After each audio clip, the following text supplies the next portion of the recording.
नमस्कार दोस्तों, राउज आईएएस के डीएनएस हिंदी में आपका स्वागत है। और आज के इस लेक्चर में हम 20 दिसंबर 2023 के कुछ महत्वपूर्ण खबरों का विश्लेषण करेंगे जो यूपीएससी सिविल सेवा की परीक्षा के लिए महत्वपूर्ण हैं। तो चलिए क्लास को हम आरंभ करें। उससे पहले हर बार की तरह एक बार स्लाइड्स को देख लेते हैं कि आज हम किन खबरों को किस प्रकार से शामिल करने वाले हैं। आज हम हर बार की तरह 3 खबरों को शामिल करेंगे और जिसमें सबसे पहली खबर मुख्य परीक्षा के दृष्टिकोण से होगी और इसमें हम खबर की आपको देखेंगे कटिंग लगाए हुए हैं। उसके बाद जो भी इस खबर के मुख्य बिंदु हैं उन मुख्य बिंदुओं को पहले समझा दिया जाएगा कि इस आर्टिकल में लेखक क्या बोल रहे हैं। उसको समझने के बाद हम इसको यूपीएससी सिविल सेवा की परीक्षा के अनुरूप आर्टिकल को ढालेंगे तो सिलेबस से जोड़ेंगे। सिलेबस से जोड़ने के बाद पहले देखेंगे कि कैसे प्रश्न इससे आए हुए हैं या इस टाइप के प्रश्न आ सकते हैं क्या। तो जो भी पहले के प्रश्न हैं उनको हम देखेंगे। उसके बाद फिर इसको हम विस्तार से पढ़ेंगे एक एक पॉइंट मुख्य परीक्षा के दृष्टिकोण से। और उसके बाद फिर हम प्रारंभिक परीक्षा के खबरों पर आ जाएंगे। प्रारंभिक परीक्षा के जो खबर हैं उनका हम संदर्भ देखेंगे। संदर्भ के बाद पहले इससे संबंधित कोई प्रश्न पूछा गया है या इस प्रकार के प्रश्न पूछे गए हैं क्या, उसको देखेंगे। उसके बाद उस खबर के बारे में जो भी महत्वपूर्ण बातें हैं हमारे एग्जाम के दृष्टिकोण से उसको पढ़ेंगे और फिर इस पे संबंधित एक अभ्यास प्रश्न आपको दे दिया जाएगा। तो यह अभ्यास प्रश्न रहेगा। उसके बाद फिर दूसरी खबर लेंगे। उस दूसरी खबर का भी प्रारूप यही रहेगा। विगत वर्ष के प्रश्न लगाएंगे, उसको पढ़ेंगे और उसके बाद उससे संबंधित अभ्यास प्रश्न देंगे। तो इस तरीके से आज हम इन बिंदुओं को और इन विषय वस्तु को शामिल करने वाले हैं। अब हम आज की क्लास को आरंभ करते हैं। तो आज की क्लास को हम आरंभ करें उससे पहले एक बार फिर से आप लेक्चर की रूपरेखा देख लीजिए कि प्रारंभिक परीक्षा के लिए लंपी वायरस त्वचा रोग के बारे में पढ़ेंगे हम। उसके बाद आईएमएफ से संबंधित एक खबर आई है तो आईएमएफ को पढ़ लेंगे। इससे पहले मैं आपको आईएमएफ का जो एसडीआर के बारे में एक दिन न्यूज आया था डीएनएस में, उसका लिंक मैं आज के वीडियो के साथ लगवा दूंगा। तो उस लेक्चर को देखने के बाद और आज का आईएमएफ अगर देखेंगे आप तो आईएमएफ से संबंधित जीएस की जो बातें प्रारंभिक परीक्षा की हैं वो कवर हो जाएंगी आपकी। और मुख्य परीक्षा से संबंधित हम ईंधन में एथेनॉल का मिश्रण किया जा रहा है जिसको इंग्लिश में एथेनॉल ब्लेंडिंग कहा जाता है। तो एथेनॉल ब्लेंडिंग या ईंधन में एथेनॉल सम्मिश्रण से संबंधित विषय वस्तु को पढ़ेंगे। तो इसमें हम पूरा जैव ऊर्जा देखेंगे कि जैव ऊर्जा क्या है। आपको पता है कि जैव ऊर्जा जिसको इंग्लिश में बायोफ्यूल बोलते हैं, इससे संबंधित एक अलायंस भी बनाया गया, एक संगठन भी बनाया गया। अभी G20 की अध्यक्षता जब भारत कर रहा था तो हम जैव ऊर्जा, इसी जैव ऊर्जा का एक भाग होता है क्या, एथेनॉल। तो हम इसको कवर करते हुए एथेनॉल के सम्मिश्रण से संबंधित विषय वस्तु का अध्ययन करेंगे। तो चलिए आज के पहले खबर की तरफ चलते हैं। और आज का हमारा पहला खबर द हिंदू के पेज नंबर 11 पर आया है। ये आर्टिकल है इंडियाज एथेनॉल कोनुंड्रम लिखा गया है। तो अब इसमें क्या है इस आर्टिकल में उसका पूरा क्रक्स मैं आपको एक पेज पर बता देता हूं और उसके बाद फिर इसमें हम एथेनॉल ब्लेंडिंग और बायोफ्यूल के बारे में पढ़ेंगे। अब महत्वपूर्ण ये हो जाता है कि क्या एथेनॉल ब्लेंडिंग से संबंधित प्रश्न मुख्य परीक्षा में आने की संभावना रहेगी। तो आप देखिए अभी इसी वर्ष मुख्य परीक्षा में इलेक्ट्रिक व्हीकल से संबंधित प्रश्न आया और शायद उसके पहले कोई गेस नहीं कर रहा था, कोई ऐसा अनुमान नहीं लगा रहा था कि इलेक्ट्रिक व्हीकल से संबंधित प्रश्न पूछेगा मुख्य परीक्षा में। इसलिए एथेनॉल ब्लेंडिंग इस समय न्यूज में है तो संभवतः इससे मुख्य परीक्षा में प्रश्न पूछा जा सकता है। और पीटी में भी अगर कोई प्रश्न पूछा जाता है तो आज का जो भी हम लोग इस आर्टिकल के तहत स्टडी करेंगे उसमें आपको पीटी के भी बहुत से इनपुट्स मिल जाएंगे। तो देखिए इस खबर का संदर्भ क्या है। इस खबर का संदर्भ यह है कि 7 दिसंबर को जो भारत का उपभोक्ता, केंद्र सरकार का उपभोक्ता मंत्रालय है, उसने क्या किया है कि डायरेक्ट जो गन्ने से एथेनॉल का निर्माण की प्रक्रिया है उस पर प्रतिबंध लगा दिया है। अगर अभी आपको डाउट हो कि गन्ने से कैसे एथेनॉल बनता है तो अभी हम आगे देखेंगे पूरा डिटेल से कि बायोफ्यूल क्या है। अभी एक बार जो एडिटोरियल में लेखक ने लिखा है उसको समझ लीजिए कि वो क्या बोल रहे हैं। तो डेवलपमेंट ये हुआ है कि 7 दिसंबर को उपभोक्ता मंत्रालय जो डायरेक्ट गन्ने से एथेनॉल बनाया जाता है, एथेनॉल क्या है ये भी आगे हम देखेंगे, इसको एथिल एल्कोहल भी कहा जाता है और कई बार इसको पीने वाला दारू भी लोग बोलते हैं। हालांकि जो पीने वाला दारू होता है उसकी शुद्धता बहुत कम रहती है। जो ब्लेंडिंग के लिए यूज किया जाता है, मिश्रण के लिए ईंधन में प्रयोग किया जाता है, वो बहुत ज्यादा शुद्ध रहता है, लगभग 99.9 या 99% एथेनॉल का भाग रहता है उसमें। तो इसको आप देखेंगे फॉर्मूले में C2H5OH भी दिखाया जाता है, एथिल एल्कोहल बोलते हैं। तो एथेनॉल के निर्माण पर प्रतिबंध लगा दिया। अभी इसकी पीढ़ियों को भी हम देख लेंगे। अब हुआ क्या, तो आप देखेंगे कि 2025 तक, हालांकि 2030 तक हमने लक्ष्य रखा था कि हम एथेनॉल ब्लेंडिंग कितना कर देंगे, 20% कर देंगे, लेकिन अभी आप देखेंगे कि उसको 2025 ही कर दिया गया है कि हम एथेनॉल ब्लेंडिंग कितना कर देंगे, 20% कर देंगे। मतलब पेट्रोल या गैसोलीन में 80% पेट्रोल या गैसोलीन रहेगा, तो 20% भाग क्या रहेगा उसमें, एथेनॉल रहेगा। ये आपको दिमाग में रखना है। और अभी 2022-23 तक ये डेटा जो बता रहे हैं इसको हम आगे अभी देखेंगे भी, 2022-23 तक 11.8, मतलब पीआईबी पर तो 12% ही बोल रहा है। तो पीआईबी आगे हम देखेंगे, पीआईबी 12% बोल रहा है, ये अपने डेटा में 11.8% बोल रहे हैं कि एथेनॉल की ब्लेंडिंग हमने क्या कर लिया है, प्राप्त कर लिया है। आज हमारी जो कंपनियां हैं वो क्या कर रही हैं, तो 12%, इसको E12 बोल सकते हैं आप, कि 12% एथेनॉल की ब्लेंडिंग भारत ने इस लक्ष्य को प्राप्त कर लिया है। लेकिन अब देखिए 2022-23 और 25 तक हमको 20 करना है। तो अभी हमको अगर 12% मान रहे हैं तो 8% की और जरूरत है। और गन्ने से अगर हम नहीं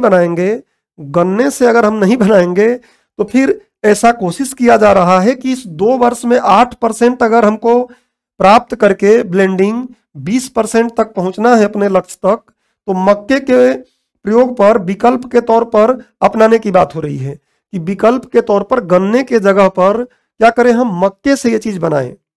अब ये मक्के से जब बनाने की बात हो रही है तो यहीं से इन्होंने बातों को समझाने का प्रयास किया है कि क्या हुआ है। देखिए जब मक्के से बनाने का प्रयास किया जाएगा तो राइटर ये बोलते हैं कि इससे कच्चे तेल और खाद्य कीमतों में क्या हो जाएगा, एक जुड़ाव उत्पन्न हो जाएगा। अब ये जुड़ाव कैसे उत्पन्न हो जाएगा, थोड़ा सा आपको अगले पेज पे मैं समझा दूं। देखिए जो हमारा कच्चे तेल, क्रूड ऑयल बोलते हैं, कच्चा तेल जो है हमारा क्रूड ऑयल, ये क्रूड ऑयल, और यहाँ पे क्या है, खाद्य पदार्थ या खाद्य वस्तुएं। देखिए होगा क्या कि जब कच्चा तेल और यहाँ पे हमारा क्या है, एथेनॉल, यहाँ पर दिमाग रख लीजिए कि ये क्या है, एथेनॉल। कई बार इसको इथेनॉल भी लिखते हैं लोग, तो आपको जो बेटर लगे, एथेनॉल, ये बीच में यहाँ एथेनॉल है। देखिए अब वैश्विक बाजार में अगर मान लीजिए कि वैश्विक बाजार में कच्चे तेल की कीमत अगर कम है, तो कच्चे तेल की अगर कीमत कम है तो एथेनॉल को बनाने में भी तो लागत लगती है, पैसा लगता है। तो जब पहले से ही इसकी कीमत कम रहेगी तो ब्लेंडिंग जो एथेनॉल की रहेगी वो क्या होगी, इसका एथेनॉल का मिश्रण कम किया जाएगा, एथेनॉल का मिश्रण क्या होगा, कम होगा। लेकिन अगर कच्चे तेल की कीमतें क्या हो जाएं, मार्केट में अधिक हो जाएं, तो उस समय क्या किया जाएगा, सरकार द्वारा मक्के का या खाद्य पदार्थों का प्रयोग करके एथेनॉल बनाया जाएगा और उस एथेनॉल का मिश्रण क्या कर दिया जाएगा, ज्यादा कर दिया जाएगा। और मान लीजिए मक्के का ही प्रयोग होने लगे, तो मक्के का जब प्रयोग करके हम ज्यादा बनाएंगे तभी तो ज्यादा मिश्रण करेंगे इसमें, क्योंकि ये महंगा हो गया है। तो इसको कम करने के लिए हम क्या करेंगे, ब्लेंडिंग ज्यादा करेंगे। तो ऐसी स्थितियों में क्या होगा कि अगर मक्का का ही अगर एक एग्जाम्पल लें आप, तो मक्के का प्रयोग यहां हो गया, तो मक्का अगर हट गया तो इसके जगह पे और जो अन्य खाद्य पदार्थ हैं उनकी डिमांड अब क्या हो जाएगी, पूरक वस्तुएं आप बोलते हैं, इसके जगह पे जो अन्य वस्तुएं हैं उनकी मांग क्या हो जाएगी, बढ़ जाएगी, क्योंकि ये तो मिल नहीं रहा है, इसकी मांग भी बढ़ेगी। तो इससे क्या हो जाएगा, जो खाद्य मुद्रास्फीति महंगाई हमारी ऑलरेडी आप देख रहे हैं कि कंट्रोल करना मुश्किल हो रहा है, ये बढ़ी हुई खाद्य मुद्रास्फीति क्या हो जाएगी, और भी ज्यादा बढ़ेगी। ये बात कर रहे हैं वो कि जब कच्चे तेल की कीमतें कम रहेंगी तो ब्लेंडिंग कम होगी, तो इधर समस्या ज्यादा नहीं होगी। लेकिन जब इसकी कीमतें बढ़ेगी तो उस समय क्या हो जाएगा, ब्लेंडिंग ज्यादा करेंगे जिससे कि इसका इंपोर्ट कम किया जाए। तो वैसी स्थिति में मक्का और खाद्य पदार्थ जो भी प्रयोग करके हम एथेनॉल बना रहे हैं वो क्या हो जाएगा, मुद्रास्फीति को, जो ऑलरेडी भारत में भी बढ़ी हुई है खाद्य मुद्रास्फीति, उसको और बढ़ा देगा। और वो और भी हमको चीजें बताते हैं कि ऐसा कैसे, ये बात आप समझ गए होंगे कि इससे कच्चे तेल व खाद्य कीमतों में जुड़ाव उत्पन्न हो जाएगा। अब इससे खाद्य मुद्रास्फीति बढ़ेगी, हमने देख लिया, और बढ़ेगी। अब वो कुछ बताते हैं कि जो वैश्विक रूप से खाद्य मुद्रास्फीति, आपको पता है प्याज के, टमाटर के, ऐसे बहुत से दाम बढ़ जाते हैं। तो वैश्विक रूप से खाद्य मुद्रास्फीति 2006 से, ये 2006 है, 2006 से 2014 तक इसमें बहुत बड़ा योगदान किसका रहा है, तो ये ब्लेंडिंग वगैरह का भी रहा है। जो मुद्रास्फीति में सबसे ज्यादा रोल उस समय क्या रहा है, तो खाद्य मुद्रास्फीति का ही रहा है मुद्रास्फीति में। तो ये एक चैलेंज बताते हैं। फिर वो बताते हैं दो देशों का केस स्टडी, अमेरिका का और ब्राजील का। बोलते हैं कि यूएस क्या करता है, एथेनॉल को मक्के से बनाता है, ब्राजील क्या करता है, गन्ने से बनाता है। तो गन्ने से बनाने पर तो उतना दिक्कत नहीं होती है, लेकिन मक्के से बनाने के कारण अमेरिका में 2008 में काफी ज्यादा खाद्य मुद्रास्फीति बढ़ गई थी। और इसलिए हमें ऐसे निर्णय नहीं लेने चाहिए, ऐसे निर्णयों से बचना चाहिए। फिर वो हमको सुझाव देते हैं क्या, कि या तो अपने लक्ष्य को ही कम कर दो, जो आप 20% लक्ष्य रखे हो और नहीं पूरा हो पा रहा है तो लक्ष्य को कम कर दो, मुद्रास्फीति बढ़ाने का प्रयास न करो। दूसरा वो बोलते हैं कि अन्य जो नवीकरणीय ऊर्जाएं हैं उन पर आप काम करो, उनकी इंफ्रा को बढ़ाओ। हालांकि इसको भी नवीकरणीय ऊर्जा में माना जाता है, भी देखेंगे हम आगे। तो बोल रहे हैं कि इसके इंफ्रा को बढ़ा दो। फिर वो क्या बोल रहे हैं कि जो सार्वजनिक परिवहन है, पब्लिक सेक्टर के परिवहन हैं, उनको बढ़ा दिया जाए, मेट्रो, बसें, सार्वजनिक रूप से इनको बढ़ा दिया जाए, जिससे कि अपने वाहन लेकर लोग न चलें। तो इससे क्या होगा, जो ऊर्जा की या क्रूड ऑयल का जो डिमांड है वो डिमांड क्या हो जाएगा, कम होगा। तो ये सारी बातें इस एडिटोरियल में लेखक कहते हैं, ये जो एडिटोरियल यहाँ पे लिखा गया है, इस एडिटोरियल का जितनी भी गूढ़ बातें हैं, मूल बातें हैं, वो मैंने आपको यहाँ पे हिंदी में प्रॉपर वे में 2 पेज पर समझा दिया। इनका स्क्रीनशॉट ले लीजिए आप, मैं साइड हो गया हूँ, इसका भी स्क्रीनशॉट ले लीजिए। और अब हम इसको आगे पढ़ने का प्रयास करेंगे, क्योंकि इतने से हमारा यूपीएससी के लिए बात बनने वाली नहीं है, क्योंकि मूल बात हमने समझ लिया कि लेखक क्या कह रहे हैं। अब इसको हम थोड़ा विस्तार देते हैं। पाठ्यक्रम में पेपर 4 में आएगा, जीएस 3 में आएगा, सामान्य अध्ययन 3 में आएगा।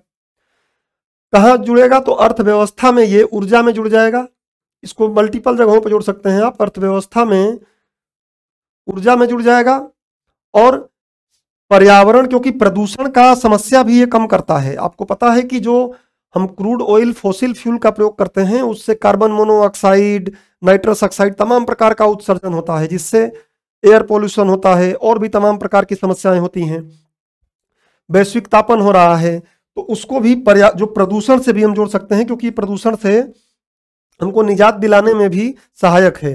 तो इसलिए इसको आप एनवायरमेंट वाले टॉपिक से भी जोड़ सकते हैं।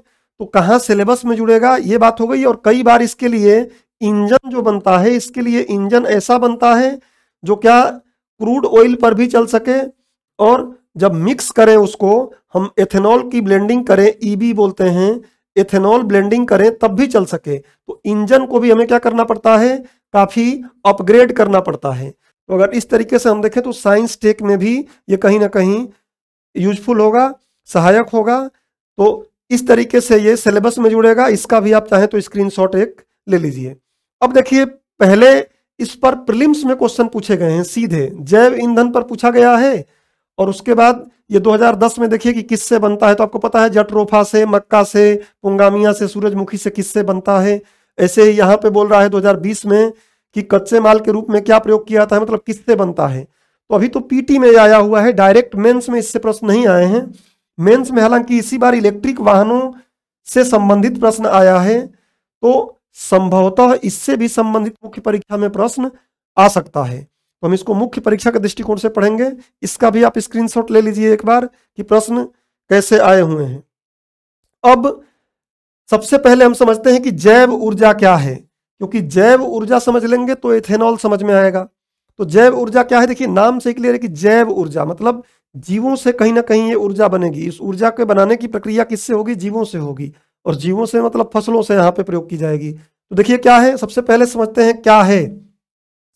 जैविक पदार्थों से अल्प समय काल में, अल्प समय काल क्यों है, क्योंकि आपको पता है कि जो पेट्रोल बना है, पेट्रोलियम बना है, ये भी फॉसिल से ही बना है, ये भी जीवों के ही नीचे सड़ने गलने से बना है, लेकिन बहुत लाखों वर्ष लग गए हैं इसको बनने में। तो लाखों वर्ष समय नहीं लगना चाहिए, कुछ समय में ही बन जाए, कुछ दिनों में, कुछ सप्ताह में, मैक्सिमम कुछ महीने में। इसलिए अल्प समय काल बोलना जरूरी है आपको कि जैविक पदार्थों से, जैसे देखिए मक्का क्या है, जैविक पदार्थ ही तो है, कचरे से भी बन रहा है। इंदौर इसका काफी अच्छा उदाहरण है। इंदौर में आप जाके देखेंगे तो जितनी भी जो गीला कचरा होता है उससे क्या कर लेते हैं, एथेनॉल बनाते हैं या मेथेन बनाते हैं, मेथेन गैस बनाते हैं। तो जैविक पदार्थों से अल्प समय काल में उत्पन्न की जाने वाली ऊर्जा को ही हम क्या बोलते हैं, जैव ऊर्जा। अल्प समय ध्यान रखना है, अगर बहुत दीर्घ समय में लाखों वर्ष में बन रहा है तो वो तो पेट्रोलियम हो जाएगा। इन जैविक पदार्थों को हम बायोमास या जैव द्रव्यमान बोलते हैं। तो जिन पदार्थों से बनता है उनको हम बायोमास बोल देते हैं। अगली बात क्या है कि जैव ईंधन को नवीकरणीय ऊर्जा माना जाता है या नवीकरणीय रूप में माना जाता है, क्योंकि वे उन पौधों से बनते हैं जिन्हें बार बार उगाया जा सकता है। जट्रोफा को बार बार उगा सकते हैं, मक्के को बार बार उगा सकते हैं, गन्ने को बार बार उगा सकते हैं, इसलिए इसको रिन्यूएबल एनर्जी में रखते हैं, नवीकरणीय ऊर्जा में रखते हैं। पीटी में भी ये पूछा जा सकता है कभी। जैव ईंधन ठोस रूप में भी बन सकते हैं, जैसे लकड़ी देखिए तो वो ईंधन ही तो है, तो लकड़ी तरल रूप में बन सकते हैं और गैसीय रूप में बन सकते हैं। तो इससे आप देखते हैं कि मेथेन बन रहा है, तो इससे क्या हो सकता है, ठोस, तरल और गैस तीनों रूप में बन सकता है। और तरल रूप तो आप देख रहे हैं एथेनॉल, जो एथेनॉल बन रहा है ये क्या है, तरल रूप ही तो है, तो तीनों रूप में बन सकता है। कभी पीटी में भी ये पूछ सकता है कि इसके केवल ठोस में पाया जाएगा, केवल द्रव में पाया जाएगा, तो नहीं, ये तीनों रूप में पाया जा सकता है। तो ये क्या है, दिमाग में रखिए। अब आता है कि जैव ईंधन की पीढ़ियां, इसकी पीढ़ियां हैं, कैसे कैसे बनना शुरू हुआ। सबसे पहले है खाद्य जैव पदार्थ, ये प्रथम पीढ़ी थी, मतलब एग्जैक्ट जो खाने वाली चीजें हैं उन्हीं से बनाए हम, गेहूं से, जौ से, मक्का से, गन्ने से, तो उसको हम बोलते हैं क्या कि खाद्य जैव पदार्थों से बनती है। देखिए गन्ना, मक्का, गेहूं, तिलहन फसलें, उच्च शर्करा की मात्रा वाले चुकंदर इत्यादि। इससे आपको जो पहले PYQ आया है उसको भी हल कर सकते हैं। उदाहरण में बायो एल्कोहल, बायोडीजल, वनस्पति तेल, बायो ईथर, बायोगैस आदि शामिल है। ये सारी चीजें इससे बनती हैं। उसके बाद क्या है, दूसरा आता है दूसरी पीढ़ी जब आई, जब लोगों को समझ में आया कि ये तो ऐसे ही खाद्य असुरक्षा इतनी है, खाद्य खाने के लिए लोगों को खाना नहीं मिल रहा है, और हम ऐसे खाने वाली चीजों से अगर डीजल बनाने लगें, जैव ईंधन बनाने लगें, तो ये सही नहीं है, लोगों के साथ न्याय नहीं है। तो इससे हम दूसरे पीढ़ी पर आए। दूसरी पीढ़ी क्या है, गैर खाद्य जैव पदार्थ। इसमें हमने लकड़ी से, घास से, पुआल से, अन्य अपशिष्ट पदार्थ जो बच जा रहे हैं उनसे बनाना शुरू किया, तो ये बेहतर था। इसमें क्या क्या बनता है, तो देखिए सेलुलोज, एथेनॉल, बायोडीजल आदि इसके उदाहरण हैं दूसरी पीढ़ी के। दूसरी पीढ़ी को बेहतर माना जाता है, ध्यान रखिएगा। अब आता है तीसरी पीढ़ी। तीसरी पीढ़ी शैवाल जैव पदार्थों का प्रयोग करते हैं, वही बायोमास जो यहाँ लिखा हुआ है ना, यहाँ पे बोला गया है कि इन जैविक पदार्थों को बायोमास कहते हैं, तो उसी को जैव भार या जैव पदार्थ बोलते हैं। तो शैवाल, अब शैवाल को उगा के भी बनाया जा सकता है, बहुत अच्छी प्रक्रिया है। चाहे तो इसको हम समुद्री क्षेत्रों में और भी जगहों पर शैवाल उनसे बना सकते हैं। तो जो छोटे और बड़े शैवाल होते हैं उनसे हम बना सकते हैं, बुटानॉल करके इससे ईंधन बनाया जाता है। और सबसे बेहतर तो है चौथी पीढ़ी, जिसको नवीनतम तकनीकी का प्रयोग करके बनाया जाता है। इसमें पायरोलिसिस, आपको पता है कि ऑक्सीजन के कमी में या ऑक्सीजन के अभाव में इस चीज को पायरोलिसिस करके बनाया जाता है। बहुत अच्छी प्रक्रिया है, लेकिन महंगी और ऐसे उपकरण हमारे पास नहीं है, इसलिए तकलीफ हो रही है। तो पायरोलिसिस करके अनुवांशिक रूप से संशोधित जो जीएम फसलें हैं उनका प्रयोग करके, हमको पता है कि जीएम फसलों को खाने के लिए लेकर तमाम चुनौतियां हैं, लोग तमाम प्रश्न चिन्ह खड़ा करते हैं कि खाना नहीं चाहिए हमको, उससे पता नहीं क्या क्या चीजें हो सकती हैं जो जीएम फसलें हैं। तो एटलीस्ट जीएम फसलों के उत्पादन करके हम चाहें तो क्या कर सकते हैं, बायोफ्यूल जरूर बना सकते हैं। तो ये चौथी पीढ़ी की बात हो गई। यह आपको समझ में आ गया कि जैव ईंधन क्या है और जैव ईंधन की 4 पीढ़ियां कौन कौन सी हैं, इनको दिमाग में रख लीजिएगा और एक बार इसका स्क्रीनशॉट लीजिए। अगली बात आती है, फिर थोड़ा सा जैव ऊर्जा को और समझते हैं, फिर एथेनॉल पे चलते हैं। क्षमता भारत की अगर हम देखें तो भारत में प्रतिवर्ष 203 मिलियन मीट्रिक टन अधिशेष बायोमास तथा कृषि अवशेषों द्वारा लगभग 28 गीगावाट जैव ऊर्जा उत्पादन की क्षमता मौजूद है। भारत में आप देखेंगे तमाम कचरे जो फेंके जाते हैं, लैंडफिल भर गए हैं। उन जो लैंडफिल हैं उनसे जो कचरे वहां फेंके जा रहे हैं उनसे भी पायरोलिसिस करके और भी विभिन्न तकनीकों द्वारा, आसवन विधि द्वारा, अन्य तकनीकों द्वारा हम क्या कर सकते हैं, जैव ईंधन बना सकते हैं, बायोफ्यूल बना सकते हैं। तो ये काफी बड़ी क्षमता है भारत में। भारत की चीनी मिलों में जो खोई, गन्ना का जो खोई निकलता है, गन्ना का रस आप पीते होंगे देखेंगे खोई निकलेगा, तो उस खोई आधारित जो सह उत्पादन के माध्यम से लगभग 14 गीगावाट अतिरिक्त बिजली का उत्पादन किया जा सकता है। तो ये भारत की क्षमता है, लेकिन इतना किया नहीं जा सकता, किया नहीं जा पा रहा है अभी। इस क्षमता पे काम करे तो बहुत बेहतरीन चीज है। अब बात आती है कि इसका महत्व क्या है। तो वायु प्रदूषण में कमी करने और जीवन की गुणवत्ता में सुधार करने में सहायक होगा। दिल्ली जैसे शहरों में आप देखिए कि वायु प्रदूषण से हालत बिगड़ी पड़ी है। ऐसा कहा जाता है कि हर व्यक्ति एक दिन में 6-7 सिगरेट पीने के बराबर धुआं ले रहा है, और जो पी रहा है वो कितना ले रहा है उसकी तो बात ही छोड़े। अब जीवाश्म ईंधन अत्यधिक निर्भरता, ये क्या करेगा, जीवाश्म ईंधन पर जो हमारे फोसिल फ्यूल अभी हैं, पेट्रोल, क्रूड ऑयल, इन पर क्या करेगा, अत्यधिक निर्भरता में कमी लाने में सहायक है। हमारा क्रूड ऑयल के इंपोर्ट को कम करने में सहायक है। लैंडफिल में जो डंप किए जाने वाले कचरे हैं उनकी मात्रा में कमी आएगी। देखेंगे पहाड़ बने हुए हैं कचरों का सिटी में, शहरों में, तो उनमें कमी आएगी। और उससे बेहतर यह रहेगा कि उससे हम क्या करेंगे, एथेनॉल बनाएंगे, तो उससे ऊर्जा की भी प्राप्ति होगी। 2 तरीके से फायदा हो जाएगा, एनवायरमेंटल तरीके से भी वहां फायदा हो रहा है, प्रदूषण भी सब हटेगा, और उसके साथ साथ हमको एथेनॉल भी मिल जाएगा। और भी बहुत से इसके महत्व हैं जो जनरल भी आप सोचेंगे तो पता चल जाएगा। मैंने कुछ बातें यहां रखी हैं। अब क्या भारत कोई प्रयास कर रहा है, क्योंकि यहीं से एथेनॉल ब्लेंडिंग वाली बातें समझ में आएंगी। देखिए, एक तो है कि भारत एक गोबर करके galvanising organic bio agri resources Govardhan योजना 2018 चला रहा है, जिसमें एथेनॉल बनाने का बातें की गई हैं। अगला है प्रधानमंत्री जीवन जैव ईंधन आवरण अनुकूल फसल अवशेष निवारण योजना, ये निवारण है, निवारण योजना 2019। और उसके बाद राष्ट्रीय जैव ईंधन नीति 2018, इसी में 2030 तक E20 की बात की गई थी कि हम 80% रखेंगे पेट्रोल या गैसोलीन, तो 20% एथेनॉल रखेंगे। बाद में इसी को क्या कर दिया गया, 2025 कर दिया गया है। इसके समय काल को घटाकर 2025 कर दिया गया है। G20 सम्मेलन के दौरान ग्लोबल बायोफ्यूल अलायंस, जो वैश्विक बायोफ्यूल संगठन का निर्माण किया गया है, ये तो आप न्यूज में पढ़े ही हैं। उसके बाद क्या है, उपयोग इसका क्या है, तो उपयोग है जैव एथेनॉल, बायोडीजल, संपीड़ित बायोगैस, सीबीजी, जैव हाइड्रोजन आदि के रूप में, मतलब जैव ईंधन के रूप में। ये किसमें है, ईंधन के रूप में। और अगला क्या है, ऊर्जा के रूप में। तो ऊर्जा के रूप में क्या है, नवीकरणीय बायोमास ईंधन को, ये जो ईंधन है इनसे क्या किया जाएगा, बिजली में परिवर्तित किया जा सकता है, मतलब इससे हम विद्युत की प्राप्ति कर सकते हैं। तो इस तरीके से इसके बहुत से उपयोग हैं। अब यहाँ पे हम क्या करेंगे, जैव एथेनॉल की बात पकड़ेंगे और एथेनॉल ब्लेंडिंग की कहानी समझेंगे। क्योंकि अच्छा, एडिटोरियल में उन्होंने गुड़ की भी बात किया है, जो गुड़, जैगरी गुड़ के बारे में बात किया कि 3 प्रकार के गुण होते हैं, गुड़ होते हैं, ABC, इस तरीके से बात किए हैं। वो वहां पढ़ के आप देखिएगा, या किसी दिन अन्य दिन हम PT के हिसाब से उसको कवर कर लेंगे। तो इसका स्क्रीनशॉट ले लीजिए। जैव ऊर्जा को हमने समझ लिया, अब एथेनॉल ब्लेंडिंग की तरफ चलेंगे। सबसे पहले एथेनॉल सम्मिश्रण को हम समझें, उससे पहले जानना जरूरी कि एथेनॉल है क्या।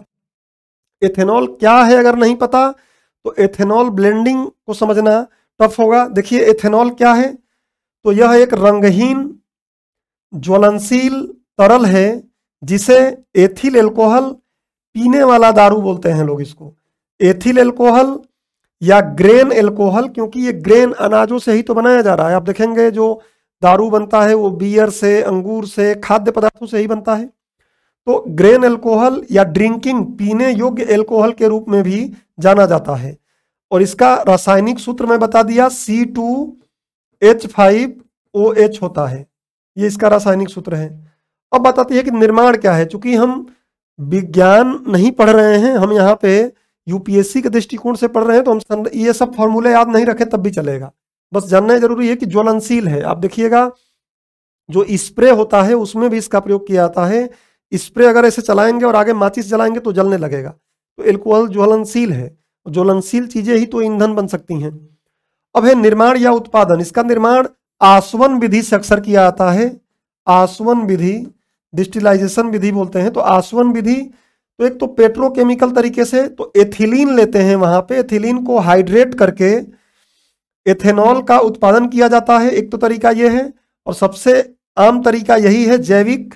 जैविक तरीके से क्या है कि एथेनॉल का उत्पादन खमीर के साथ, ईस्ट सुने होंगे आप, ईस्ट के साथ शर्करा को फर्मेंटेशन, किण्वित करके किया जाता है। जहां भी शर्करा रहेगा उस शर्करा को किण्वित करके फर्मेंटेट करके बनाया जाता है, फर्मेंटेशन के माध्यम से बना जाता है, किण्वन विधि द्वारा बनाया जाता है।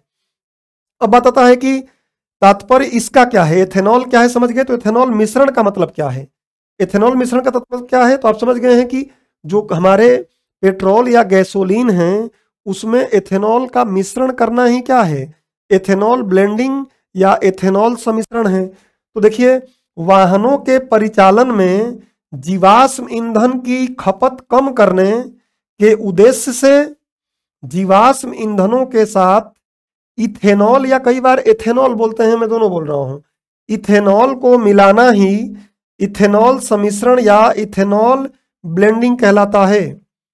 और इसका उद्देश्य को इसमें बात कर दिया है कि खपत को कम करने के लिए, जीवाश्म ईंधन गैसोलीन, पेट्रोल, डीजल, इनके खपत को कम करने के लिए इसमें क्या कर दें, हम एथेनॉल का मिश्रण करें। इसी प्रक्रिया को एथेनॉल ब्लेंडिंग कहा जाता है। इसमें कम से कम 99% शुद्ध एथिल एल्कोहल होता है। ध्यान रखिएगा पीने वाले में 1 से 3% ही रहता है। 99% वाला पी लेगा व्यक्ति तो फिर स्वाहा हो जाएगा उसका। तो ध्यान रखिएगा कि 99% शुद्ध एथिल एल्कोहल प्रयोग होता है। इसे विशेष रूप से गैसोलीन के साथ ही मिश्रित किया जाता है। खासकर एविएशन सेक्टर में इसका प्रयोग काफी किया जाता है।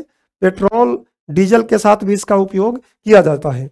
अब वर्तमान स्थिति भारत की क्या है, आखिर में भारत एथेनॉल के ब्लेंडिंग में कहां खड़ा है आज वैश्विक परिदृश्य में। तो देखिए भारत 2021-22 के दौरान, ये डेटा कहां से है, पीआईबी से। पीआईबी का दिसंबर 2023 का डेटा है, जाके देख सकते हैं आप। तो दिसंबर 2023 के डेटा में बोला गया है कि भारत 2021-22 के दौरान 10% एथेनॉल मिश्रण का लक्ष्य प्राप्त कर लिया था। मतलब E10 इसको बोलते हैं, E10 का लक्ष्य उसने प्राप्त कर लिया था। 90% जीवाश्म और 10% एथेनॉल। 2022-23 के दौरान 12% एथेनॉल का मिश्रण हासिल कर लिया है। अभी जो राइटर लिखे हैं वो 11.8 लिखे हैं। पीआईबी 12% बोल रहा है तो हम 12% मानेंगे, सरकार का डेटा है। तो इसको E12 बोल सकते हैं कि E12 हमने क्या कर लिया है, प्राप्त कर लिया है। और E20 ईंधन को निर्धारित लक्ष्य से 2 साल पहले लॉन्च कर दिया गया। लॉन्च भी 2 साल पहले किया गया। और इसको पहले क्या किया गया था, इस नीति में 2008 वाली नीति में इसको 30 तक के लिए किया गया था, अभी उसको 25 तक कर दिया गया है। मतलब इसे चरणबद्ध से लागू करने की बात की गई है। G20 में आप ये सुने होंगे। अब अगली बात आती है कि लक्ष्य क्या रखा है भारत ने। ये तो भारत की वर्तमान स्थिति है, ये दोनों चीजें प्राप्त कर लिया है और ये प्राप्त करना चाह रहा है। लक्ष्य क्या है, तो राष्ट्रीय जैव ईंधन नीति 2018 के तहत पेट्रोल में वर्ष 2022 तक 10% एथेनॉल का मिश्रण, और ये हो चुका है। ध्यान रखिएगा ये हो चुका है, ये प्राप्त कर लिया गया है, बल्कि 2% और ज्यादा प्राप्त कर लिया गया है। और यह है वर्ष 2025 तक पेट्रोल में 20% एथेनॉल मिश्रण का लक्ष्य तथा डीजल में 5% का लक्ष्य रखा गया है। ये 30 इसी नीति में 2008 की जो नीति बनी थी उस नीति में 30 वर्ष 2030 तक के लिए ये बात मानी गई थी, ली गई थी लक्ष्य, लेकिन अभी उसको 2025 कर लिया गया है। और इसी के संदर्भ में मक्का को विकल्प के रूप में देखा जा रहा है कि मक्का का प्रयोग करके हम कैसे भी 8% और बढ़ा लें 2 साल में। तो ये भारत की वर्तमान स्थिति है। उम्मीद करता हूं ये बात आप समझ गए होंगे। इसका एक स्क्रीनशॉट लीजिए, आगे बढ़ते हैं। अब आता है एथेनॉल मिश्रण से संबंधित भारत का प्रयास। भारत ने क्या क्या प्रयास किया है? तो ये बहुत से योजनाएं हैं भारत सरकार की, बहुत से कार्यक्रम हैं। उन कार्यक्रमों के माध्यम से इसको आगे बढ़ाने का प्रयास कर रहा है। अब आपके मन में आ रहा होगा कि सर ये बात आगे बढ़ा ही क्यों जा रही है, जब इससे खाद्य असुरक्षा पैदा हो सकता है। तो देखिए ना, खाद्य असुरक्षा वाली चीजें नहीं, हमें इसको ऐसे प्रयोग करना है जैसे मान लीजिए लैंडफिल जो किया जा रहा है, जो हमें कचरा बच रहा है, जैविक कचरा आ रहा है, उस कचरे से बना सकते हैं। आप देखते हैं कि जो ये पराली है, उस पराली से ही बनाया जा सकता है। जो पराली के जलाने से दिल्ली और आसपास के एरिया में प्रदूषण फैलता है। और भी ऐसी बहुत सी चीजें हैं। जट्रोफा का उत्पादन करके किया जा सकता है। हालांकि उसमें एक चैलेंज ये हो जाता है कि जट्रोफा का उत्पादन करेंगे तो कृषि योग्य भूमि कम होगी, ये भी एक चैलेंज हो सकता है। लेकिन बहुत से ऐसे अपशिष्ट हमारे यहाँ हैं, उन अपशिष्टों का प्रयोग करके हम जैव ईंधन बना सकते हैं और उस जैव ईंधन से अपने ऊर्जा की आवश्यकताओं को पूरा कर सकते हैं और अपने क्रूड ऑयल के आयात को कम कर सकते हैं। तो इसलिए हमें युक्ति युक्त रूप से, तार्किक रूप से इसका प्रयोग करना है, अतार्किक रूप से प्रयोग नहीं करना है जिससे नुकसान हो जाए। टॉपिक पे आते हैं। तो एथेनॉल मिश्रण से संबंधित भारत का प्रयास क्या है? देखिए, पहला, एथेनॉल मिश्रित पेट्रोल, जिसको ईबीपी बोलते हैं, एथेनॉल ब्लेंडिंग पेट्रोल कार्यक्रम के तहत तेल विपणन कंपनियां, जो तेल विपणन कंपनियां हैं, उन्होंने E10 10% और 12% तक एथेनॉल मिश्रित पेट्रोल बेचना शुरू कर दिया है। और ये पीआईबी में लिखा हुआ है कि उन्होंने शुरू कर दिया है। जो एथेनॉल जो हमारी कंपनियां विपणन करने के लिए इससे हैं, इसका विपणन करने के लिए, बेचने के लिए हैं, वो E10 और E12 एथेनॉल मिश्रण बेचने लगी हैं। इसके तहत चीनी मिलों, क्या किया जाता है, चीनी मिल में जो खोई है उससे बन जाए, और डायरेक्ट गन्ने से भी बनाया जाता था। उस पर भी बार बार ये बातें होती थी कि गन्ने से डायरेक्ट बनाना ठीक नहीं है, बट उसमें गुड़ के प्रकार हैं, उसके हिसाब से वो चीज़ें होती हैं, वो कभी हम लोग बात करेंगे साइंस टेक के हिसाब से। तो इसके तहत चीनी मिलों और आसवनियों, जो डिस्टिलाइजेशन किया जाता है, आसवनियों जो डिस्टिलरीज है, इनको ब्याज संबंधी रियायत के माध्यम से वित्तीय सहायता प्रदान की जाती है, इसलिए कि एथेनॉल का उत्पादन होता रहे और ब्लेंडिंग होता रहे E10 E12। अगली बात क्या है, उत्पादन से जुड़ी प्रोत्साहन योजना PLI सुने होंगे आप, कोविड के बाद लाई गई, कई क्षेत्रों में लाई गई, सफल भी है। तो उत्पादन से जुड़ी प्रोत्साहन लिंक जो इंसेंटिव प्रोग्राम है, योजना के तहत फ्लेक्सी फ्यूल इंजन, भाई इंजन ऐसे बनने चाहिए जो फ्लेक्सी फ्यूल वाले रहे, मतलब ब्लेंडिंग करने के बाद भी वो इंजन चले। पता चले कि ब्लेंडिंग कर दें उसके बाद इंजन बैठ जाए, इंजन काम ही नहीं करे, तो इसके लिए हमें टेक्नोलॉजी अपग्रेड करनी पड़ेगी। तो फ्लेक्सी फ्यूल इंजन और घटक, जो उसके इंजन बनेगा तो उसमें बहुत से कंपोनेंट लगेंगे, तो इंजन के घटक शामिल किए गए हैं। ये इंजन और घटक 85% एथेनॉल मिश्रित ईंधन E85 के अनुकूल हैं। तो अभी इंजन को और अपग्रेड करना पड़ेगा अगर हमको E20 करना है। तो अभी तो ये क्या है, E85 के अनुकूल हैं। ध्यान रखिए कि E85 मतलब क्या हो जाएगा कि ब्लेंडिंग में 85% 85% में अगर एथेनॉल हम ब्लेंडिंग कर देते हैं तब भी इंजन काम आएगा। तो ये बेहतरीन प्रयास है। अगला क्या है, एथेनॉल मिश्रित पेट्रोल कार्यक्रम के तहत आने वाले एथेनॉल पर वस्तु और सेवा, जो आपको पता है GST है, उस GST को कम कर दिया गया है, क्योंकि अगर GST को कम नहीं करेंगे तो प्रतिस्पर्धी नहीं हो पाएगा, लोग खरीदेंगे नहीं। तो क्या कर दिया गया है कि EBP एथेनॉल मिश्रित जो पेट्रोल है, इस कार्यक्रम के तहत, इस तहत जो भी एथेनॉल आता है, पीने वाला एथेनॉल की यहाँ बात नहीं है, इसके तहत जो एथेनॉल आएगा उस पर GST को 18% के स्लैब से घटाकर 5% कर दिया गया है। तो ये एक प्रयास किया गया है। और क्या प्रयास है, तो देश में एथेनॉल की मुक्त आवाजाही सुनिश्चित करने के लिए आपको पता है कि 1951 का एक एक्ट है जिसका नाम है उद्योग विकास एवं विनियमन अधिनियम। उसमें राज्यों में एथेनॉल के मुक्त आवाजाही से संबंधित प्रावधान नहीं था, तो ये बड़ा दिक्कत थी। तो उसमें संशोधन कर दिया गया है जिससे कि मुक्त आवाजाही का प्रावधान सुगमता से हो सके। प्रधानमंत्री जीवन योजना 2019, इसमें दूसरी पीढ़ी के बायो रिफाइनरियों की स्थापना के लिए काफी काम किया जा रहा है। और दूसरी पीढ़ी अब आपको समझ में आ जाएगी कि दूसरी पीढ़ी क्या है, जो गैर खाद्य पदार्थों से हम क्या करें, एथेनॉल को निर्माण करें, न कि खाद्य पदार्थों से। अगला क्या है, ऑटोमोटिव ईंधन जो E12 है 88% पेट्रोल के साथ 12% एथेनॉल, समझी गए हैं आप इस बात को।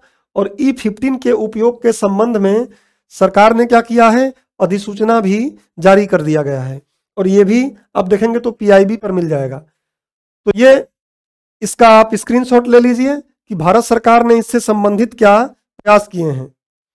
अब आती है चुनौतियां। देखिए महत्व तो आप समझ ही गए हैं, महत्व इसलिए समझ गए हैं क्योंकि इसका यूज करने से हमारा क्रूड ऑयल का इंपोर्ट घटेगा, उसके साथ साथ पर्यावरण प्रदूषण को हम रोक सकते हैं, वायु प्रदूषण को रोक सकते हैं, ग्लोबल तापन को रोक सकते हैं, भविष्य की ऊर्जा जरूरतों को पूरा कर सकते हैं। तो बहुत सा महत्व है। अब हम चुनौती की बात करते हैं। चुनौती में देखिए दो तरीके से, एक तो है उत्पादन पक्ष से संबंधित चुनौती है, और दूसरा है परिवहन, भंडारण और उपयोग पक्ष से संबंधित, क्योंकि इसका भंडारण करना भी तो टफ काम है।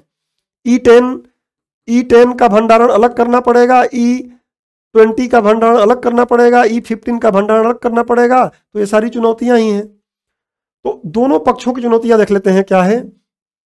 एक तो है सीमित निजी निवेश। इसमें जो निजी निवेश है बहुत कम आ रहा है, हमें कुछ ऐसा प्रयास करना है जिससे कि निजी निवेश आकर्षित हो इसमें। अगला क्या है कि एथेनॉल उत्पादन के लिए खाद्यान्नों और गन्ने जो जल गहन फसल है, आपको पता है कि गन्ना से अगर हम इसका उत्पादन भी कर रहे हैं तो गन्ने में बहुत ज़्यादा जल लगता है, और बहुत ज़्यादा जल गहन कृषि से अगर हमें बना रहे हैं तो हमारे लिए बहुत बेहतर नहीं है। ये आपको पता है कि आने वाले समय में पानी की किल्लत होने वाली है। तो गन्ने की ये क्या है, गन्ने की अत्यधिक मांग के कारण खाद्य व जल असुरक्षा पर, एक तो खाद्य प्रभाव, गन्ना अगर बोएंगे बहुत ज़्यादा तो खाद्य फसलें का एरिया क्या हो जाएगा, कृषिगत कम हो जाएगा, कृषिगत एरिया। एक तो चुनौती हो जाएगा खाद्य फसलों को लेकर, और दूसरा क्या हो जाएगा कि जल का अभाव उत्पन्न होगा, क्योंकि काफ़ी ये वाटर इंटेंसिव क्रॉप है। अगला है पर्याप्त कच्चे माल की उपलब्धता में बाधा। भारत में पर्याप्त कच्चे माल, अब जैसे मान लीजिए मक्का है और भी चीज़ें अगर डायरेक्ट आप बनाएंगे तो जो पर्याप्त कच्चे माल इसको बनाने के लिए चाहिए वो नहीं मिल पाते हैं। अगली बात है कि कच्चे माल की अनिश्चित कीमत के कारण भारत में एथेनॉल का महंगा होना, क्योंकि कच्चे माल की कीमत फ्लक्चुएट होती रहेगी तो उसके कारण ये क्या हो जाता है, महंगा हो जाता है, कीमत भी इसकी अधिक हो जाती है। अब मक्का खरीद के बनाएंगे तो मक्का तो डेफिनेटली महंगा मिलेगा, अब उससे बनाएंगे तो महंगा तो होगा ही। वो कई बार ऐसा हुआ कि मक्का जो है उसकी उत्पादन ही कम हुआ, तो ऑलरेडी उसका कीमत ज़्यादा है, उससे बनाएंगे तो तकलीफ होगा। तो ये समस्या है, ये उत्पादन पक्ष से समस्या है कि कैसे उत्पादन करें इतनी चुनौतियों के होने के बावजूद। अगली बात है कि इसको भंडारित कैसे करें, उपयोग कैसे करें, परिवहन कैसे करें, इससे कैसे संबंधित है। सबसे पहले ये समझ लीजिए कि भंडारण की कमी है, हमारे यहाँ ऐसे इंफ्रा नहीं है जिसके माध्यम से हम ठीक तरीके से इसका भंडारण कर सकें, और भंडारण करने के लिए हमको अलग अलग भंडारण की अलग अलग स्टोरेज चाहिए, वो कमी है। अगला क्या है, रेट्रोफिटिंग लागत, मतलब एथेनॉल मिश्रित ईंधन के लिए वाहनों में बदलाव की आवश्यकता है, तो वाहनों के इंजन बदलने हैं, और उसके लिए कंपनियां, ऑटोमोबाइल कंपनियां जो हैं वो समय मांगती हैं, इतना आसानी से वो बन नहीं पाता है। तो ये एक समस्या है कि इंजनों को बनाने के लिए दिक्कत है कि किस तरीके से उन इंजन को बनाएं, और फिर इंजन को बनाते हैं तो लागत ज़्यादा होती है, महंगा हो जाता है। तो ये सारी समस्याएं हैं। अगला है अतिरिक्त भंडारण टैंक, वही भंडारण से बात हो रही है कि भंडारण टैंक अतिरिक्त बनाना पड़ेगा, अलग से बनाना पड़ेगा। एथेनॉल अनुकूलन डिस्पेंसर रखने पड़ेंगे, पंपों को स्थापित करने से संबंधित लागत, तो काफ़ी लागत आएगी भंडारण को करने के लिए। उस लागत को कैसे वहन किया जाए, ये भी एक चुनौती है। मिश्रण के लिए सभी राज्यों में एथेनॉल की असमान उपलब्धता है। आपको पता है कि हर राज्यों में एथेनॉल इक्वल तरीके से है नहीं, असमान तरीके से है। कहीं ज़्यादा अगर प्रोड्यूस हो रहा है तो वहाँ पे ब्लेंडिंग ज़्यादा हो जाती है, कहीं पर एकदम ही नहीं हो रहा तो ब्लेंडिंग कैसे हो। तो ये भी चुनौती है कि पूरे देश में कैसे इसको हम एक समान लागू करें। तो ये चुनौतियाँ हैं, और कुछ अन्य चुनौतियाँ भी है, जैसे पोल्यूशन में नाइट्रस ऑक्साइड के उत्सर्जन में कोई कमी नहीं करता है, जो N2O है इसके उत्सर्जन में कोई कमी नहीं करता, जो कि एक बहुत ही खतरनाक प्रदूषक है। लेकिन कार्बन मोनोऑक्साइड का उत्सर्जन इससे नहीं होता है, और नाइट्रस ऑक्साइड के उत्सर्जन में इससे कोई कमी होती नहीं है। तो ऐसा नहीं है कि पूरी तरीके से ये उत्सर्जन ही खत्म कर देगा, इससे भी उत्सर्जन के बहुत सी चीजें उत्सर्जित होती रहेंगी। तो इसका भी एक आप स्क्रीनशॉट ले लीजिए और फिर आगे बढ़ते हैं हम कि वे फॉरवर्ड क्या होना चाहिए, आगे का रास्ता क्या होना चाहिए। इतनी बातें अगर आप समझ गए हैं तो वे फॉरवर्ड आपको ऑटोमेटिक समझ में आ जाना चाहिए कि जो चुनौतियां हैं उन चुनौतियों को दूर करते हुए ही हमको इस पथ पर आगे बढ़ना चाहिए। तो क्या ये पथ है, क्या करना चाहिए? देखिए, पहले खाद्य सुरक्षा और एथेनॉल सम्मिश्रण के बीच संतुलन रखना जरूरी है। हमें खाद्य सुरक्षा, आज वैश्विक रूप से या भारत में ही कितने लोग भूखे सो जाते हैं, आंकड़े बताते हैं। तो हमें खाद्य सुरक्षा से कॉम्प्रोमाइज करके एथेनॉल की तरफ नहीं बढ़ना है, बल्कि खाद्य सुरक्षा और एथेनॉल ब्लेंडिंग के बीच में संतुलन बनाते हुए आगे बढ़ना है। अगला है तेल विपणन कंपनियों की अवसंरचना, अर्थात एथेनॉल के भंडारण, रख रखाव, मिश्रण, वितरण अवसंरचनाओं को बढ़ाना और बेहतर करना चाहिए। भाई, भंडारण से संबंधित, बाकी इंजन जो बना रहे हैं तो उसके निर्माण से संबंधित चीजें, ये सारी चीजों को हमें क्या करना पड़ेगा, बेहतर करना पड़ेगा। अगला है उन्नत पीढ़ी। उन्नत पीढ़ी अक्सर दूसरी पीढ़ी से हम बात करते हैं, या दूसरी पीढ़ी से आगे जो चौथी पीढ़ी तक है। प्रथम पीढ़ी को हम उन्नत पीढ़ी नहीं मानते, वो परंपरागत पीढ़ी है, वो सही है नहीं, वो खाद्य पदार्थों से डायरेक्ट परंपरागत रूप से बनती है। तो दूसरी पीढ़ी और अगली पीढ़ी के एथेनॉल के विकास को प्रोत्साहित करके संपूर्ण भारत में एथेनॉल मिश्रण की एक समान उपलब्धता सुनिश्चित करना है। अभी हमने पीछे पढ़ा चुनौती में कि राज्यों में क्या है, असमान तरीके से इसका उत्पादन है, तो ब्लेंडिंग असमान रूप से होती है, उसको समान करना है हमें प्रोत्साहन देकर। उसके बाद E20 मतलब जो ब्लेंडिंग है उसका 20% अगर हमको ब्लेंडिंग करना है तो E20 के अनुकूल वाहनों पर अनुसंधान एवं विकास, रिसर्च एवं डेवलपमेंट लागत की प्रतिपूर्तियों के लिए प्रोत्साहन भी दिया जाना चाहिए।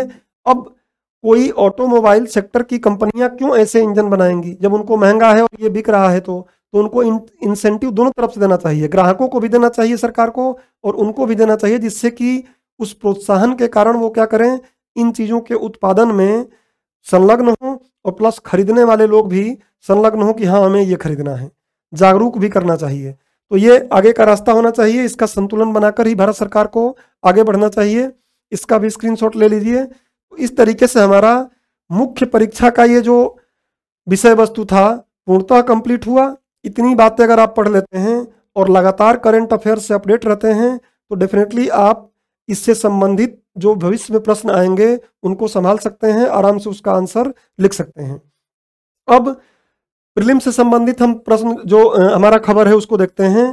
द हिंदू के पेज नंबर 16 पर है ये, और संदर्भ क्या है, तो कृषि, पशुपालन और खाद्य प्रसंस्करण पर स्थायी संसदीय समिति है। और इस समिति ने क्या कहा है, इसने बताया है कि जो लंपी स्किन रोग है इसके कारण मवेशियों का जो संक्रमण हुआ था उसका डेटा कहीं ना कहीं गलत है, और जो मवेशियां इसके कारण मरी थीं, जिन मवेशियों का इनके कारण मृत्यु हुआ था, उनके आंकड़े भी कहीं ना कहीं संदिग्ध दिखाई दिए जा रहे हैं, सटीक नहीं है, बल्कि ये क्या है, संदिग्ध हैं। इसलिए इस समिति ने उस पर संदेह व्यक्त किया है। आपको पता है कि लंपी वायरस डिजीज के कारण 23 राज्यों में फैला था मुख्य रूप से, और वहां पे बहुत सी मवेशियां मरी थी, बहुत सी मवेशियां संक्रमित हुई थी, जो ठीक भी हुई। तो ये काफी बड़ा मुद्दा था, और इसी को लेकर ये पूरा आर्टिकल बताया गया है। कुछ में डेटा दिया गया है कि 2023 में कितनी मवेशियां, इसमें देखिए बोला है फरवरी 2023 में कितनी मवेशियां, ये आपको दिखाई नहीं दे क्यों, तब भी सुन लीजिए क्योंकि ये तो आपको न्यूज़पेपर मिल ही जाएगा। तो 2023 में इतनी मवेशियां इन्फेक्ट हुई, उसमें से इतनी मर गई, इतनी बची, इसका डेटा संदिग्ध है, इन्हीं पर बात की गई है। तो हम लंपी वायरस क्या है या लंपी वायरस डिजीज क्या है इसको देख लेते हैं, क्योंकि ऐसे प्रश्न यूपीएससी पूछता है। देख सकते हैं जीका वायरस पे प्रश्न 2016 में यूपीएससी ने प्रारंभिक परीक्षा में पूछा है। हम पढ़ते हैं, इसको बोलते हैं लंपी स्किन डिजीज, को हिंदी में गांठदार त्वचा रोग भी बोलते हैं। क्यों लंपी बोलते हैं, क्योंकि इसमें जो मवेशियां होती हैं उन मवेशियों के त्वचा पर ऐसे गांठ बन जाते हैं, इनकी त्वचा ऐसे झूलने लगती है, बड़े बड़े गांठ बनते हैं और झूलने लगती है, इसलिए इसको हम गांठदार त्वचा डिजीज भी बोलते हैं। देखेंगे अभी चित्र को पहले समझ लें। तो ये क्या है, सबसे पहले परिचय देखते हैं। तो यह एक वायरस जनित रोग है और संक्रामक रोग है, अर्थात अगर एक मवेशी को हुआ है, एक मच्छर ने उसको काटा और दूसरे जाके स्वस्थ मवेशी को काटेगा तो उसको भी फैलेगा। ये तो संक्रामक रोग है। मच्छर ही नहीं बल्कि और भी कुछ किलनी वगैरह चीजें होती हैं, एक मवेशी इसमें किलनी है निकल के दूसरे मवेशी में गई तो उससे भी फैलेगा। जो सामान्यतः गाय और भैंस में जैसे जानवरों में फैलती है, ध्यान रखिएगा। गोट वगैरह के लिए भी वायरस होता है ऐसा, बकरी के लिए, लेकिन वो अलग है। भेड़ों के लिए भी ऐसा होता है, अलग है। ज्यादा ये गाय और भैंसों में होता है। इस रोग की रुग्णता 2% है, जैसे आप कोविड में देख रहे थे, और 45% के बीच होती है। मतलब 2 से 45% के बीच इससे रोग फैलता है और मृत्यु 10% से कम होती है। फिर भी मृत्यु दर ज्यादा है इसमें। प्रसार तो वैश्विक रूप से आप देखेंगे तो ये रोग वर्तमान में अफ्रीका में, पश्चिम एशिया में के कुछ हिस्सों में, जैसे इराक, सऊदी अरब, सीरियाई अरब, ऐसे देशों में, टर्की में भी फैला है। इवन यूरोप में भी ये फैला है। ध्यान रखिएगा, यूरोप में भी फैला है ये, और भारत में तो फैला ही है। तो भारत में ये फैला, और भारत में शुरुआत में ये उड़ीसा, पश्चिम बंगाल, उसके बाद तो फिर अन्य 23 राज्यों में फैल गया था ये। लक्षण क्या इसमें आते हैं? तो लगभग 2 से 5 सेंटीमीटर त्वचा की गांठें बन जाती हैं त्वचा पर मवेशियों के। तेज बुखार उनको होता है, भूख नहीं लगता है, आंखों में पानी आने लगता है, दूध उत्पादन उनका कम हो जाता है, मिल्क प्रोडक्शन को कम हो जाता है, मादा पशुओं का गर्भपात हो जाता है, और पशुओं की मौत भी होती है। तो ये इसके लक्षण हैं, और काफी बुरा रोग है ये मवेशियों के लिए। कारण क्या है? तो इसका कारण वायरस है। और वायरस कौन सा है? तो इसको लंपी स्किन डिजीज वायरस बोलते हैं, LHDV बोलते हैं, जो कैप्री पॉक्स वायरस से संबंधित है। इसका परिवार पॉक्स विरिडे है। ध्यान रखेंगे, कई बार परिवार पूछ लेता है, तो पॉक्स विरिडे है। और इसी परिवार का, ये पॉक्स विरिडे परिवार का ही चेचक, मंकी पॉक्स वायरस भी आते हैं। गोट और गोट पॉक्स जो होता है, मतलब बकरी पॉक्स जो होता है, भेड़ पॉक्स होता है, सब इसी पॉक्स विरिडे जो परिवार है, इसी परिवार के तहत आने वाले वायरस संक्रमित करते हैं। अगली बात की, जूनोटिक रोग नहीं है। जूनोटिक रोग मतलब क्या होता है? ऐसा रोग जो मवेशियों से इंसान में फैल जाए।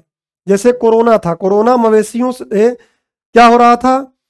अब पेंगोलिन से क्या हुआ था? इंसानों में आया था। लेकिन ये जूनोटिक रोग नहीं है, ध्यान रखिएगा, ये जूनोटिक नहीं है। मतलब अब तक कोई ऐसा प्रमाण नहीं मिला है कि जूनोटिक है, अर्थात मवेशियों से ये पशुओं में आएगा।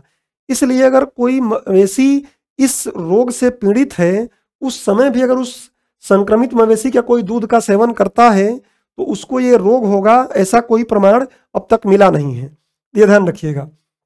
संक्रमण कैसे होगा? तो रोग वाहकों के साथ सीधा संपर्क होने से, जैसे मच्छर से, कुछ काटने वाली मक्खियां, किलनी, जिसको हुआ है वो काट के दूसरे को काटें तो हो जाएगा मवेशी को ये। उसके बाद दूषित चारा पानी अगर दे दिया जाए, एक जिसको हुआ है वो खाई है मवेशी, और उसी का जो चारा है ले जाके दूसरे को, स्वस्थ को दे दिया गया, तब भी हो जाएगा। लार उसमें उसका रहेगा, जैविक पदार्थ रहेगा, उससे हो जाएगा। तो ये बोल रहा है कि नाक स्राव के माध्यम से, जो भी मतलब मवेशियों का नाक स्राव हो रहा है खाने में, वही खाना ले जाके कोई दे दिया उसको, तो ये हो जाएगा। तो और कृत्रिम गर्भाधान के दौरान अगर पशु में वीर्य के कारण चला जा रहा है तो ये भी हो सकता है। और ऐसे भी अगर संक्रमित पशु का निषेचन हो रहा है तो ये फैल सकता है। अगला है इसका इलाज। तो इसका इलाज कोई विशिष्ट इसकी दवाई नहीं है। आप देखेंगे वायरसों में ये अक्सर दिक्कत होता है कि वायरस के लिए कोई विशिष्ट दवाइयां बहुत कम बन पाती हैं, हालांकि हैं लेकिन बहुत कम हैं। तो ये इसके लिए कोई विशिष्ट एंटीवायरल दवा तो उपलब्ध है नहीं, केवल देखभाल करना ही सहायक इसका उपचार होता है। लेकिन लंपी प्रोवैक वैक्सीन बनी है, और ये वैक्सीन कौन बनाया है? भारतीय कृषि अनुसंधान परिषद के तहत राष्ट्रीय अश्व अनुसंधान केंद्र हिसार एवं जो भारतीय चिकित्सा अनुसंधान परिषद है हिसार में ये स्थित है, और दूसरा है भारतीय चिकित्सा अनुसंधान परिषद, ICMR बोलते हैं।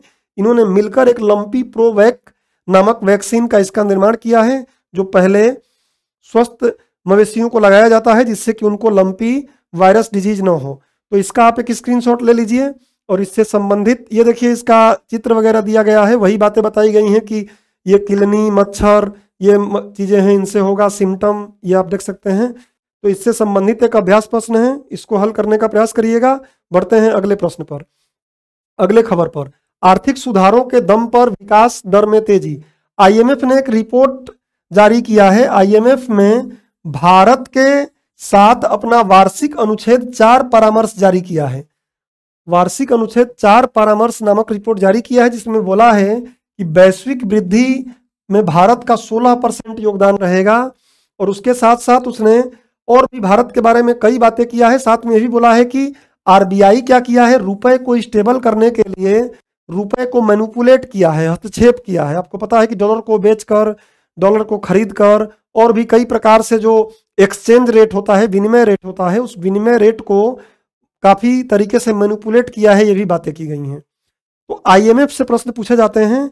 हम आईएमएफ के बारे में पढ़ लेते हैं क्योंकि ये न्यूज हिंदी में है, तो इसके संदर्भ को क्या पूरी बातें ही आप पढ़ सकते हैं एक बार। देखिए, आईएमएफ से संबंधित आप देखेंगे 2016 में 2 प्रश्न पूछे गए, एक ही साल 2 प्रश्न पूछे गए। ये एसडीआर वाला चीजें, ये दोनों ही प्रश्न आप देखेंगे तो ये वाला प्रश्न पहले एसडीआर हम पढ़े हैं उससे हो गया है, और ये वाला प्रश्न आज जो हम पढ़ेंगे उससे हो जाएगा।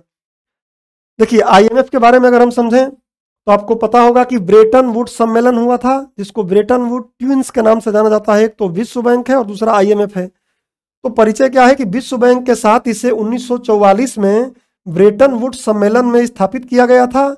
इसका मुख्यालय वाशिंगटन डीसी में, मतलब संयुक्त राज्य अमेरिका में इसका मुख्यालय है। जब संस्थापक इसके सदस्य 44 थे, जिसमें से भारत भी एक था, और वर्तमान में इसके 190 सदस्य हैं। ध्यान रखिएगा कि विश्व बैंक समूह में शामिल होने के लिए, अगर आपको विश्व बैंक समूह, आपको पता है कि विश्व बैंक एक नहीं है, विश्व बैंक बताइएगा कितने, विश्व बैंक कुछ संस्थाओं का समूह है, सामूहिक रूप से उसको हम विश्व बैंक बोल देते हैं। तो विश्व बैंक समूह का अगर आपको सदस्यता लेनी है तो पहले आईएमएफ का सदस्यता आपको लेनी ही पड़ेगी, ये बात यहां बोला गया है। आईएमएफ का उद्देश्य क्या है, तो अंतर्राष्ट्रीय मौद्रिक सहयोग को आगे बढ़ाना, व्यापार और आर्थिक विकास के विस्तार को प्रोत्साहित करना, और ऐसी नीतियों को हतोत्साहित करना जो समृद्धि को नुकसान पहुंचाता हो। अब देखेंगे कई देशों का बैलेंस ऑफ पेमेंट की समस्या होती है, तो पैसा देता है आईएमएफ। तो आईएमएफ के स्टेबिलिटी बनाने का आईएमएफ का एक बहुत बड़ा योगदान है, वैश्विक स्टेबिलिटी, स्थिरता बनाने में। आईएमएफ का वित्त पोषण कैसे होता है, तो मैं पहले बता चुका था आपको एसडीआर पढ़ाते समय कि आईएमएफ में जितने भी देश हैं उनको कोटा मिला है, वैश्विक रूप से उनका कितनी हिस्सेदारी है पूरे विश्व में व्यापार में, उसके हिसाब से उनको कोटा दिया गया है। उसी कोटा के रूप में वो क्या करते हैं, पैसा देते हैं, और उसी पैसे से इसका क्या होता है, वित्त पोषण होता है। तो मुख्य वित्त पोषण यही है। बाकी तो एक कर्ज वगैरह देता है, कुछ इंटरेस्ट लेता है, उससे भी पैसा इस पे आता है। तो सदस्य देशों द्वारा अपनी सदस्यता के कोटे के तहत प्रदान की हुई राशि से इसको मुख्य तरीके से वित्त पोषण प्राप्त होता है। और आपको पता है कि आईएमएफ के प्रत्येक सदस्य को एक कोटा दिया जाता है, जो मोटे तौर पर विश्व अर्थव्यवस्था में उसकी सापेक्ष स्थिति पर आधारित होता है कि विश्व अर्थव्यवस्था में उसकी स्थिति क्या है, वैश्विक व्यापार में उसकी स्थिति क्या है, उस हिसाब से उसको कोटा दिया जाता है। कोटा किसको कितना मिला है मैं पहले डीएनएस में पढ़ा चुका हूं, उसका लिंक इसी लेक्चर के में लगा दूंगा मैं। आगे आईएमएफ की संरचना क्या है, तो बोर्ड ऑफ गवर्नर्स है, जिसमें प्रत्येक सदस्य देश के एक गवर्नर, सामान्यतः वित्त मंत्री या केंद्रीय बैंक के गवर्नर होते हैं। हमारे यहाँ आरबीआई के गवर्नर होंगे, ऐसे ही अमेरिका के फेड के गवर्नर होंगे। एक वैकल्पिक गवर्नर भी होते हैं इसमें। अंतर्राष्ट्रीय मौद्रिक और वित्तीय समिति, ये आपको याद रखना है क्योंकि इससे प्रश्न पहले पूछा है। तो ये क्या है, तो अंतर्राष्ट्रीय मौद्रिक और वित्तीय प्रणाली के पर्यवेक्षण और प्रबंधन पर आईएमएफ बोर्ड ऑफ गवर्नर्स को सलाह देता है। ये क्या करता है, आईएमएफ बोर्ड ऑफ गवर्नर्स जो सबसे उच्च बॉडी है उसको सलाह देता है, रिपोर्ट देता है या रिपोर्ट करता है उसको। साथ ही यह बोर्ड ऑफ गवर्नर्स द्वारा संदर्भित प्रस्तावों पर भी विचार करता है ये समिति। आईएमएफ की बैठक सामान्यतः वर्ष में 2 बार होती है। इस समिति की बैठक सामान्यतः वर्ष में 2 बार होती है। आईएमएफसी में 24 सदस्य हैं, जो केंद्रीय बैंक के गवर्नर, मंत्री या इनके समान रैंक के अन्य लोग इसमें शामिल हो सकते हैं, जो सामान्यतः आईएमएफ के 190 सदस्य देशों के गवर्नरों में से चुने जाते हैं। तो 24 सदस्य इसके होते हैं, जो 190 जो सदस्य देश हैं उसी के गवर्नरों में से, जो देश के केंद्रीय बैंक के गवर्नर हैं उनमें से चुने जाते हैं। आईएमएफ के प्रकाशन, मतलब आईएमएफ द्वारा कौन कौन सी रिपोर्ट जारी की जाती है, ये भी कई बार पूछ लिया जाता है, पहले पूछा भी गया है। तो एक है विश्व आर्थिक आउटलुक, जिसको ग्लोबल इकोनॉमिक आउटलुक बोलते हैं। वैश्विक वित्तीय स्थिरता रिपोर्ट है। ऐसे ही राजकोषीय मॉनिटर रिपोर्ट जारी करता है। वार्षिक रिपोर्ट तो जारी करता ही है। क्षेत्रीय आर्थिक दृष्टिकोण रिपोर्ट जारी करता है। एक्सटर्नल क्षेत्र से संबंधित रिपोर्ट जारी करता है और वैश्विक वित्तीय एजेंडा रिपोर्ट जारी करता है। मुख्य इसके रिपोर्ट आप ये और ये दो दिमाग में जरूर रखिएगा। ये शुरू के जो दो हैं ये अत्यंत महत्वपूर्ण हैं, ये खबरों में बने रहते हैं। तो ये आईएमएफ से संबंधित कुछ बातें रहीं, इसका स्क्रीनशॉट आप ले लीजिए। इससे संबंधित अभ्यास प्रश्न है, इसको हल करने का प्रयास करिएगा। और इस तरीके से आज का हमारा ये लेक्चर खत्म होता है। मिलते हैं अगले लेक्चर में। पढ़ते रहिए, प्रारंभिक परीक्षा अब करीब आ गया है, तो अपनी तैयारी को और जोर लगाइए और मेहनत करिए। मिलते हैं अगले लेक्चर में। धन्यवाद।